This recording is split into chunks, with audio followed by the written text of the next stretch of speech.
కదా, మనసు ఎలాంటి వికారములకు లోను కాలేదు కదా. కాబట్టి తప్పెలాగవుతుంది?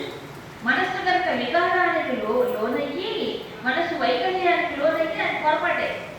కానీ మనసులో ఎలాంటి వికారం లేదు, కలుగలేదు. సో ఇప్పుడు ఇంకా లోతుగా ఆలోచిస్తున్నాడు స్వామి. మనోహేతు సర్వేషాం ఇంద్రియాణాం ప్రవర్తనే శుభాశుభా స్వస్థాసు సత్యమే సువ్యవస్థితం. మనోహి హేతువు సర్వ ఇంద్రియ ప్రవర్తని.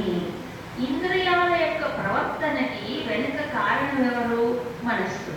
నా కన్ను చూసింది అంటే తనంతా తాను చూడదు. కన్ను మనస్సు ప్రేరేపిస్తేనే కన్ను చూస్తుంది, అవునా? మనస్సు ప్రేరేపిస్తేనే చెవి వింటుంది, మనస్సు ప్రేరేపిస్తేనే నాలుక రుచి చూస్తుంది, అవునా కాదా? సో ఇంద్రియాల వెనక ఎవరు ఉంటారు? మనస్సు ఉంటుంది. ఇప్పుడు నా ఇంద్రియం చేసే పని పాపమా లేకపోతే ధర్మమా అని నిర్ణయించాలంటే చూపు కాదు ప్రధానము, ఆ వెనక ఉండే భావన ప్రధానం. భావన కనుక మంచిదైతే అప్పుడు చూపులో లోపం లేదు. భావన కనుక దుష్టమైన భావన అయితే చూపులో దోషం ఉన్నట్టు లెక్క, అవునా కాదా? అది దీన్ని ఏమంటారు? ఆత్మ పరిశీలన కదా. కాబట్టి ఇది శుభమా అశుభమా, ఇది నేను చేసేది మంచిదా కాదా అనేది దేని బట్టి? మనస్సులో ఉండే భావన బట్టి. ఇప్పుడు ఒక 16 ఏళ్ళ అమ్మాయి ఉంది, చక్కగా అందంగా ఉంది. ఓ తాతగారు ఆ పిల్లలు చూస్తారు. తాతగారు చూస్తే ఏం తప్పులే, ఎందుకు?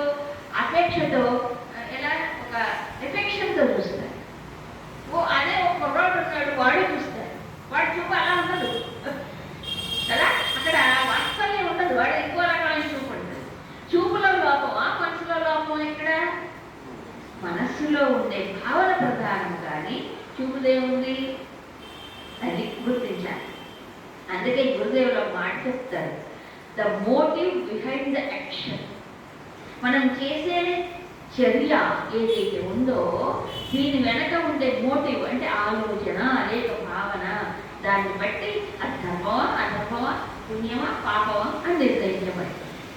అలా అనుకుంటే శ్రీకృష్ణ పరమాత్మ అర్జునుడిని నువ్వు లేచి యుద్ధం చేయి, నువ్వు వాళ్ళని మహానుభావులైన వాళ్ళని ఎలా చంపేది అని అర్జునుడు ఏడుస్తుంటాడు.